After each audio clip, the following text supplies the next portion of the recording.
I'm going to start a new series this morning called Hope in the Dark.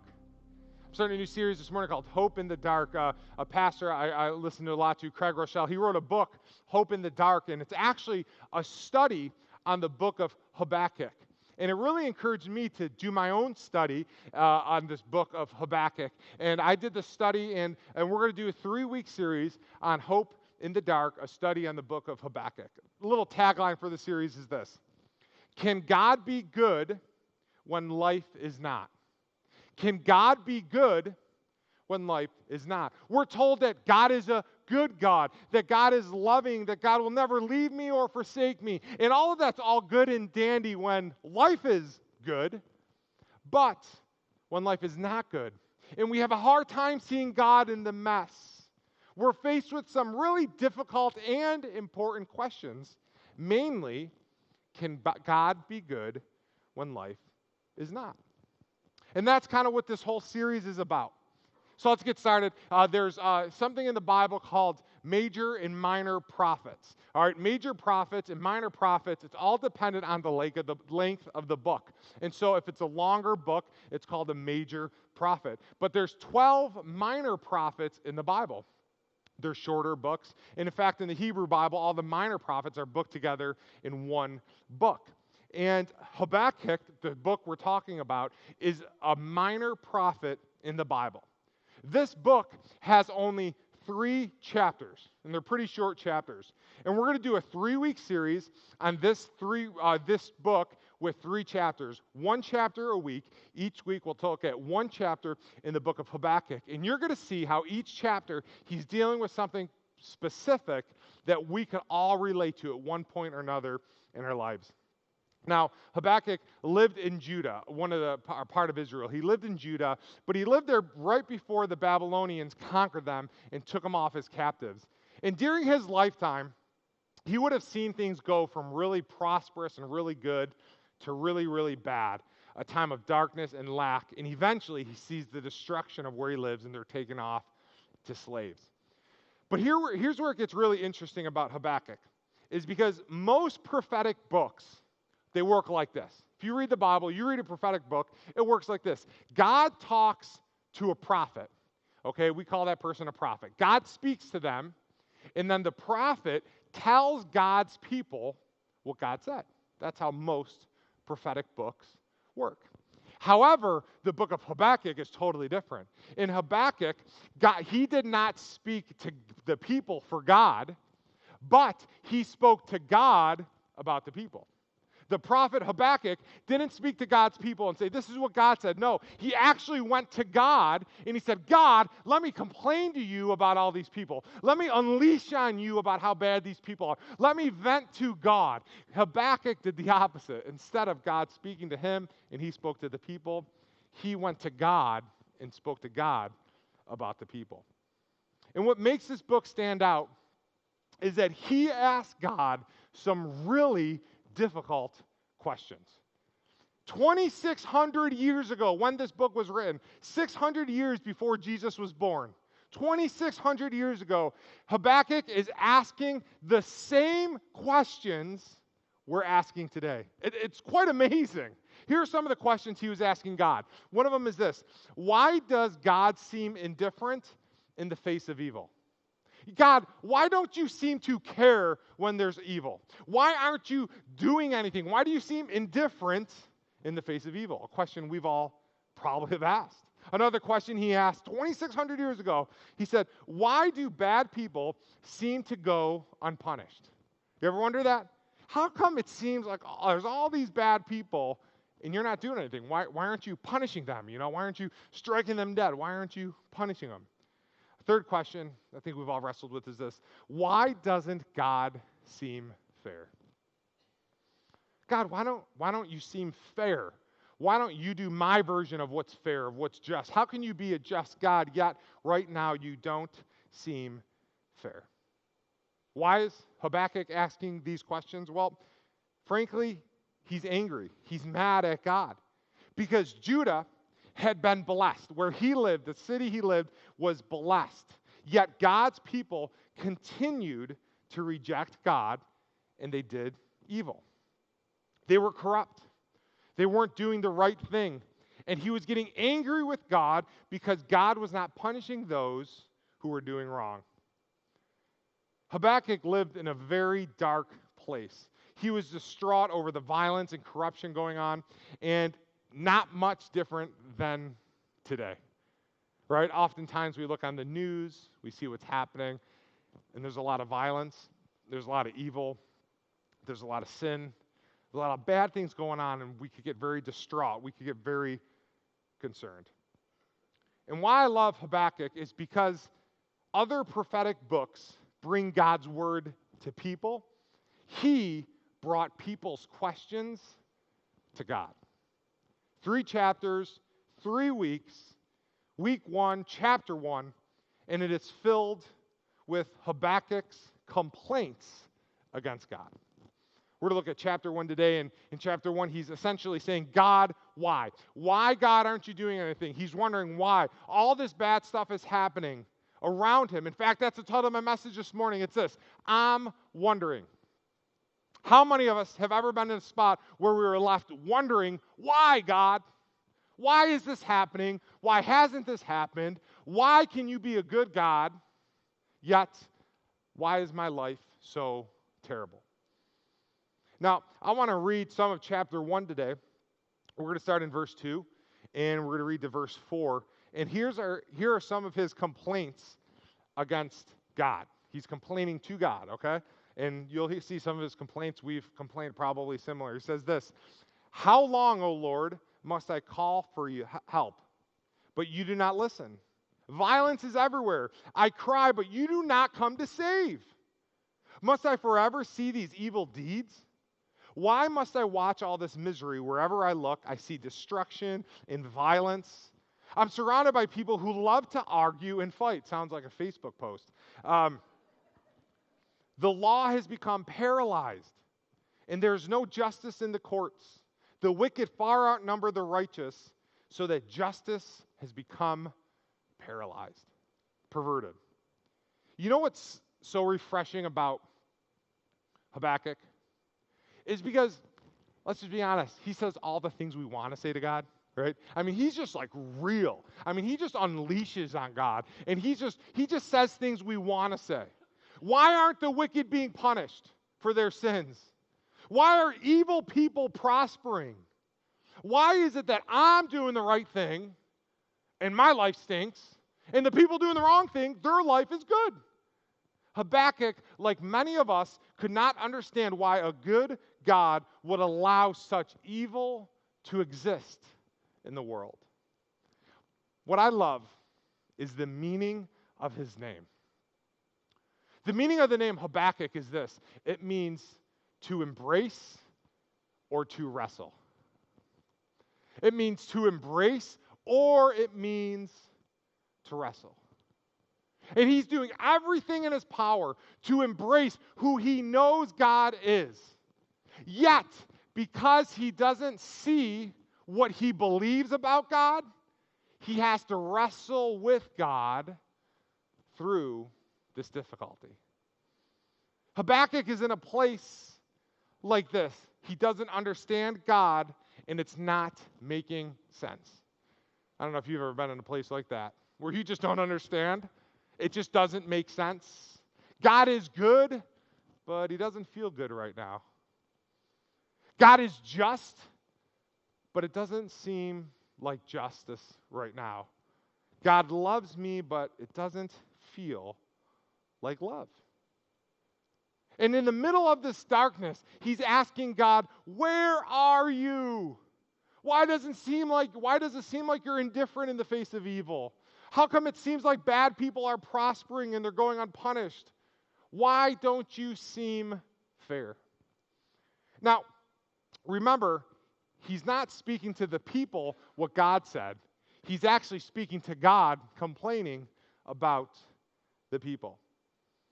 And honestly, I'm sure some of us, we watch the news, we scroll on Facebook, we see what's happening, and we feel the same way Habakkuk feels right now. Habakkuk had some problems with God. Let me give you 3 problems he had with God. The first one is this. He said, you don't seem to really care. right? I mean, God's allowing all these bad things to happen. It seems like God doesn't really care what's happening. Another problem he had with God is this: you aren't doing much when you could. I mean, God created the heavens and the earth. He's all powerful, right? He could just strike evil people with the worst case of hemorrhoids in the world. He could stick hemorrhoids in their throat. He could put them in their... I mean, he could punish people. He could do whatever we want him to do. Yet it doesn't seem like he's doing much, and he has the power to do it. And the third problem he had with Habakkuk is this: what you're doing doesn't seem fair. At least it doesn't seem my version of fair. How come bad people go unpunished? How come people are getting away with stuff they shouldn't getting away with? And sometimes I feel like I'm doing good and I'm being mistreated. I wonder if you've ever felt like this. I have. And you think this thought: God, if I were you, I would do things a little bit different. God, just listen to me. I know what I'm doing. Why don't you just do this? Why don't you just strike that person down? I mean, just a bolt of lightning, boom, zap them, good, we're done, it's over with. I would do things a little different if I were God. All of this that I've been talking about, it brings me to what I would say like our big thought of the day, but it's actually a question, our big question of the day, and it's this: is it okay to question God? If you're a believer, you're a Christian, is it okay to question God? Now, I'll be honest with you. I grew up in church my whole life, and I kind of always felt like this unspoken vibe, if you know what I mean, that it wasn't okay to question God. Like, I kind of just felt, this is how I felt, that if something was happening bad and it didn't make sense and it didn't seem just, it didn't seem fair, and evil people were prospering and bad things happened and sickness came and God's supposed to heal, but I'm still sick, and these things happened, it just felt like we weren't allowed to question God. Like, I was a mature Christian if I didn't question God. If I just pretended like life was good. Like, I was real strong in my faith if I never questioned God. Even today, I got to be honest, as a pastor, I kind of feel like if I question God, like maybe I just don't have as much faith as other pastors, or maybe I didn't memorize enough of the Bible. Maybe I don't pray long enough. Maybe I'm not as smart as them. But as you begin to explore the Bible, you begin to see something different. In fact, 1/3 of the Psalms in the Bible are Psalms of people hurting. Several books of the Bible, like Job, Lamentations, Ecclesiastes, and Jeremiah, they all express confusion and pain of faithful believers. They are filled with questions asking God, why? Even Jesus on the cross said, why? Why do you forsake me? And then I look at the book of Habakkuk, and he has asked some of the most penetrating questions in all of literature. When Habakkuk was troubled, he brought his concerns directly to God. He asked God the difficult questions. He saw a dying world, and it broke his heart.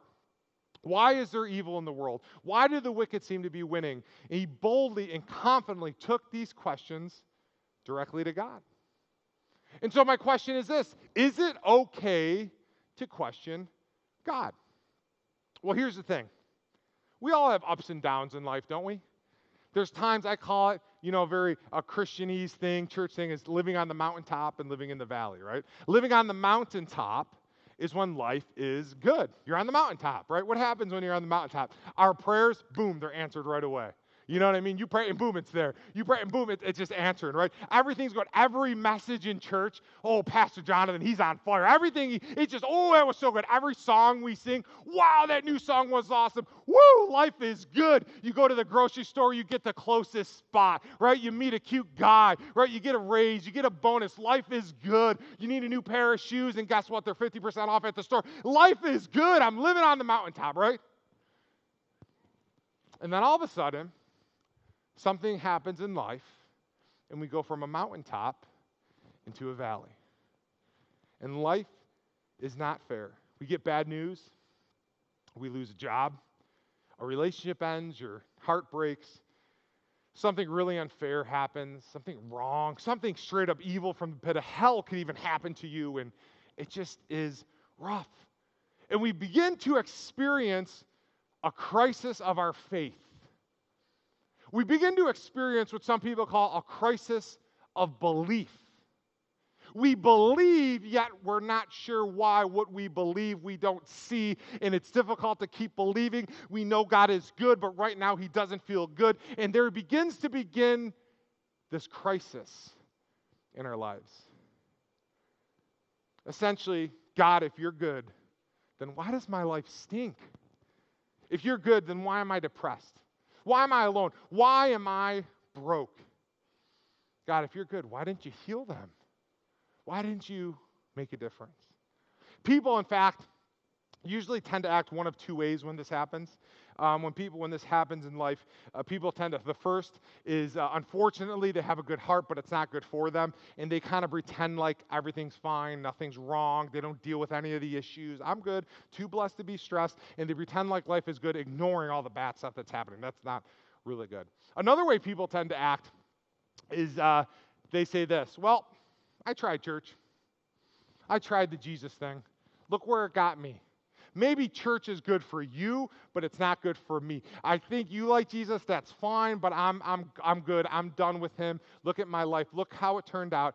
And they walk away from God.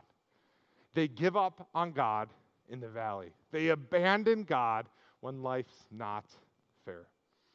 But I'm here to tell you today, this whole series is about a third option. It's to wrestle with God in the middle of your pain, in the middle of your crisis, in the middle of your crisis of faith, while still embracing him. You can be honest with God. You can ask God the hard questions. You can let God know, I don't get it, I don't understand, I'm confused, and you can continue at the same time while you wrestle with God, continue to embrace God as best as you can. What's Habakkuk's name mean? It means to embrace or to wrestle. Now, sometimes when we hear the word wrestle, we kind of think like some WWE, pick them up by the choke and body slam them onto the ground. Like, that's one form of wrestling. At my house, I love to wrestle my kids. I have a 2-year-old and an 11-month-old. I love wrestling them. And the reason why I love to wrestle them is because they jump on me and I wrestle them. And as I'm wrestling them, I give them a quick hug and a kiss, and roll them down, and then I wrestle. You can't hug them too long because then they get into, you think they're just snuggling. And when I love wrestling, because when I wrestle my kids, I embrace them and I wrestle them. I do both at the same time. I embrace him when they get close. When he gets close enough where I could grab him and give him a hug, and give him a squeeze and give him a kiss and pretend like it's part of wrestling. Don't tell him it's not a part of wrestling, right? And then we wrestle. I embrace and I wrestle. And what do you do when you're caught in the middle of this? When you're embracing God as best you can, yet you're still wrestling with God. Does life get better? Honestly, oftentimes it doesn't always get better. Sometimes life could get worse.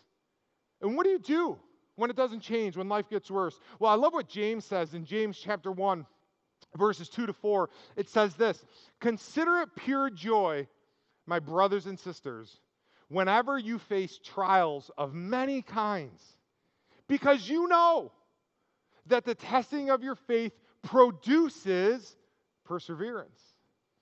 And let perseverance finish its work so that you may be mature and complete, not lacking anything." What do we do when we're continually facing trials? We let it test our faith because it produces what we need. I remember I gave my life to Christ in college. I graduated college. I was a financial advisor. I started doing more ministry. I started traveling and speaking. And I just got really fed up with dating people and trying to meet the right girl. It was just very frustrating. It was very difficult. And I just didn't know what to do. I was never sure. I was always second guessing myself. I felt like I was always making the wrong decision. And so I finally just said, I'm done. I don't know how to find the right spouse and serve God. I can't. I don't know. And so I said, you know what? I'm done. I'm not looking for a girl. I'm just going to preach the gospel. You could ask my parents. I was living at home. Man, I did two things for a couple of years. I preached the gospel, and I played basketball. That's all I did. I'd be home in the middle of the night, get up in the morning, go preach, go do this, go do that, and that's what I did. I loved it. All of a sudden, the very thing that was driving me nuts, I learned to consider it pure joy. I learned during this time of singleness, of not finding the right one, of all this temptation, of all these girls, and all of a sudden just pushing it aside. And I considered it pure joy. Developing the skills, drawing closer to God, doing what I loved. And one day, I'm preaching the gospel. I go to a church and I look up and I see who is now my wife who's singing right now this morning, because all I did was pursued God. Now there's no way I could do what I know I'm called to do without her helping me. There's no way I could be where I am today if it wasn't for her. But there was a whole long process of years of considering it pure joy that I was single and I couldn't find the right one. In fact, it brings me to a thought that's this. The way to true intimacy with God is not to live on the mountaintop, but it's getting to know His faithfulness in the valley. The way to true intimacy with God is not just to live so your life is perfect and so you're happy and so there's no problems and you just sprinkle fairy dust on people and you just smell pink roses and you just have tons of money and life is perfect. That is not how you get to know God. The way to truly get to know God is to get to know how faithful He is in the valley when life is rough. Psalm 23:4 says this, even when I walk through the darkest valley, I will not be afraid, for you are close beside me. Your rod and your staff protect me and comfort me. That's how you embrace and wrestle. Habakkuk wrote a book on the meaning of his name, embracing God the best you can, while still wrestling with God with the things you don't understand. Taught us this. Sometimes you can only reach that place of trusting God by asking the hard questions, no matter what the answers may be. God's answers were not what Habakkuk wanted, but in the end, they helped him to trust God and give him a sense of hope, worship, and patience. We don't grow in our faith without walking in a valley. It's as we continue to wrestle and embrace through the valley that we eventually grow and become mature and complete, not lacking anything.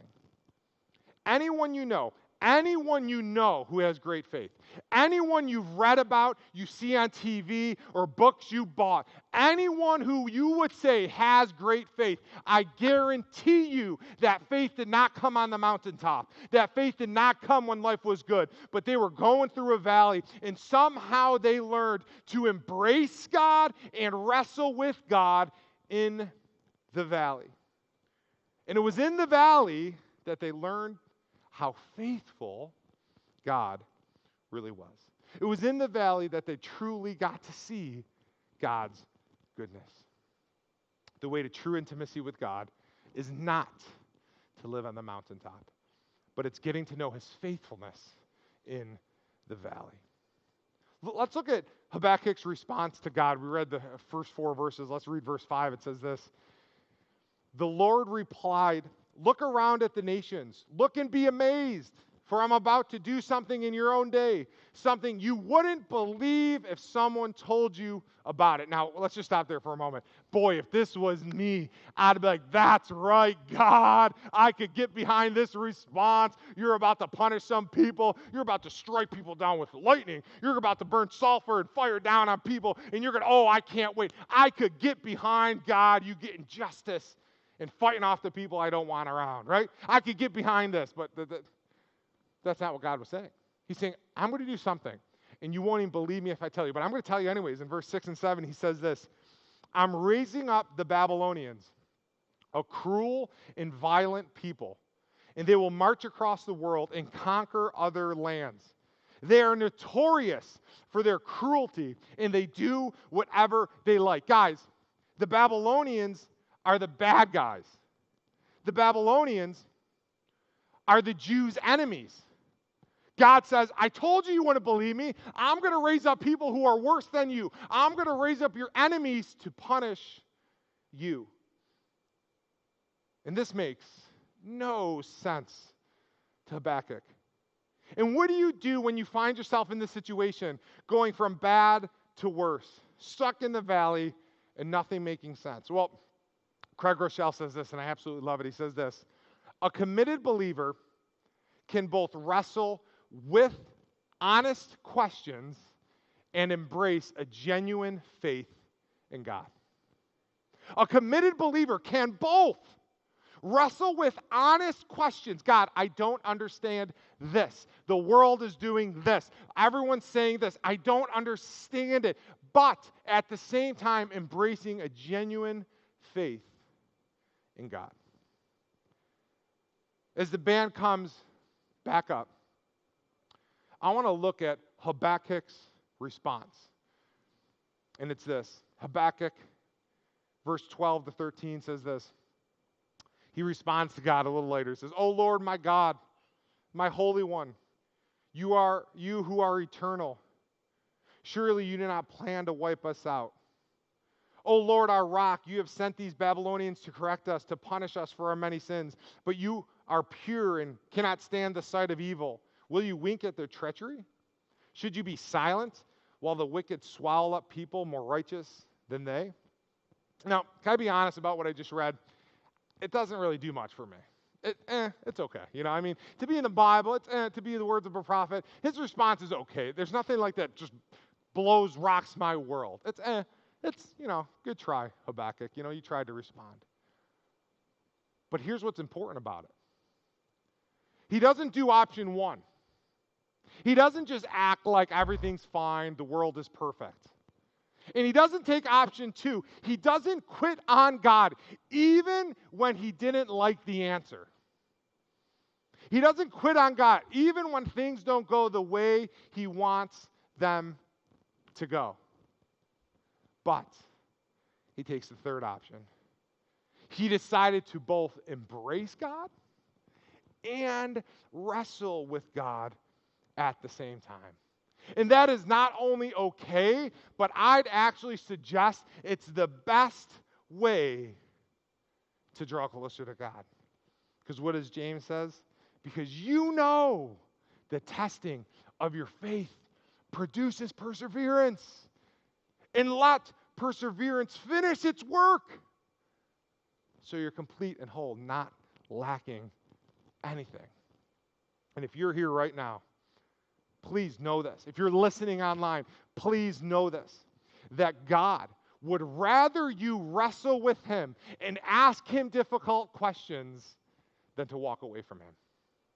Do not walk away from God in the wondering. Just because you're wondering, why, God? Why is this happening? Don't walk away from God in the wondering. As your pastor, as somebody who cares about you, as someone who thinks your spiritual life is extremely important, you have permission to do your best to embrace God while still wrestling with your difficult questions. So many people, they walk away from God in the wondering. They walk away from God in chapter 1. But we're only in chapter 1. 3 weeks, 3 chapters, 1 chapter a week. Chapter 1 is this week. I'm wondering. Chapter 2, it may not get a lot better. It's I'm waiting. Chapter 3 is the I'm wrestling. But don't walk away from God in chapter 1. Don't walk away from God just because every answer isn't the answer you would like him to give you. It's okay to wrestle with God. It's okay to bring your answers to God, and don't walk away. Don't deny your doubts, but let your doubts drive you closer to God. The way to true intimacy with God is not to live on the mountaintop, but it's getting to know his faithfulness in the valley. We're going to get ready to sing a song. And as we get ready to sing, I just want to pray for you. And I want to encourage you over these next 2 more weeks. We're asking difficult questions. It's okay to question God. But there's something about learning to embrace God and to wrestle at the same time that's going to grow your faith, that's going to change you, that's going to drive you closer to God. Don't walk away from God in the wondering. Don't worry, we still got 2 more weeks left. God is going to speak to us. Let me just pray for you. Lord, I just thank you for your faithfulness. Lord, I thank you for the permission to be honest. And even though we may not get all the answers we want, Lord, I thank you for your faithfulness and that you are just. Maybe you don't seem just to me, but you are just. And Lord, I just ask this morning that not one person here would walk away from God. We're not going to walk away in our wondering. We're going to embrace God the best we can, and we're going to wrestle with God, but we are not going to walk away from God. Lord, I just pray your hand upon each of us for strength and for grace to continue to wrestle with God in the valley, because we know we live by faith and not by sight. In Jesus' name.